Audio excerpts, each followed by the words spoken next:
আসসালামু আলাইকুম। নিউ সোনালী এগ্রোর পক্ষ থেকে সকলকে জানাচ্ছি আন্তরিক শুভেচ্ছা।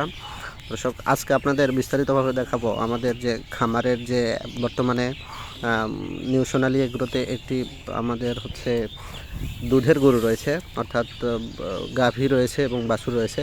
সে গাভীটাকে প্রায় বেশ কয়েকদিন হলে গোসল করানো হয় না, সুতরাং আজকে আমি শুরু করে দিলাম। কাজ শুরুর প্রথমে পাইপ ঠিক করে মোটরের সাথে লাগাই দিচ্ছি। লাগাই দেওয়ার পরে আমি গাভীটাকে গোসল করাবো, কারণ প্রায় শীতকাল, তো শীতকালের জন্য 4-5 দিন হলো গোসল করানো হয় না, যদিও সবসময় পরিষ্কার পরিচ্ছন্ন রাখি। তারপর আজকে গোসল করাবো, কারণ কয়েকদিন হলে পরিষ্কার নাই। তারপরে ফ্লোরটাও প্রায় অপরিষ্কার হয়ে গেছে, প্রায় মোটামুটি কাদার মতো হয়ে গেছে। ঝাড়ু দিয়ে পরিষ্কার করে হয়েছে, পানি না দিলে পরিষ্কার ঠিক মতো হয় না। সুতরাং ভাবলাম যে গরুটাকেও গোসল করে দেই, তাই গরুটাকে গোসল করার জন্য পানি দেওয়া শুরু করলাম। কিন্তু গরু মনে হচ্ছে একটু আরামও পাচ্ছে, আবার একটু বিব্রত বোধ করছে, কারণ শীতকাল যেহেতু, এখন প্রায় 11টা প্লাস বাজে, 11টার দিকে।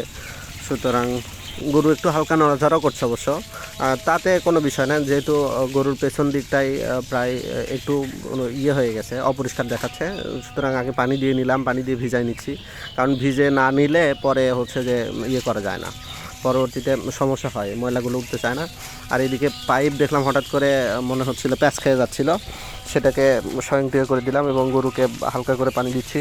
কিন্তু গরু মাঝে মধ্যে একটু দৌড়াদৌড়ি করছে, কারণ অনেক দিন হলে গোসল করানো নাই, তো সেই কারণে একটু দৌড়াদৌড়ি করছে। দর্শক, এই ফাঁকে আপনাদের বলে রাখি, যারা আপনারা যে এগ্রো ফার্ম বা বিভিন্ন ধরনের গরু, হাঁস, মুরগি যেটাই পালন না কেন, আপনাদের অবশ্যই মনে রাখতে হবে আপনাকে প্রচুর পরিমাণে কষ্ট করতে হবে, স্ট্রাগল করতে হবে। কেননা আপনি যেখানেই সফল হতে চান, সফলতার অন্যতম মূল মন্ত্র আপনাকে ভালো পরিশ্রম করতে হবে এবং জায়গা মতো পরিশ্রম করতে হবে। সুতরাং এই বিষয়ে কেউ কখনো কার্পণ্য করবেন না, পরিশ্রম করলে কিন্তু সফল হতে পারবেন। দর্শক, আমি কিন্তু চেষ্টা করি নিজে কাজ করার। এই যে আমি গরুকে গোসল করাচ্ছি, গরু গোসল করানোর ফলে হয় কি, গরু পরিষ্কার থাকে এবং গরুর রোগ বালাই কম হয় এবং খামারটাও পরিষ্কার থাকে। আর মেঝেটাও সবসময় যদি পরিষ্কার এবং স্বচ্ছ থাকে, তার ফলে কি হয়, রোগ জীবাণুগুলো বেশি জন্মাতে পারে না, ব্যাকটেরিয়াও কম জন্মায়, যার ফলে আপনার খামারটা স্বাস্থ্যসম্মত থাকবে।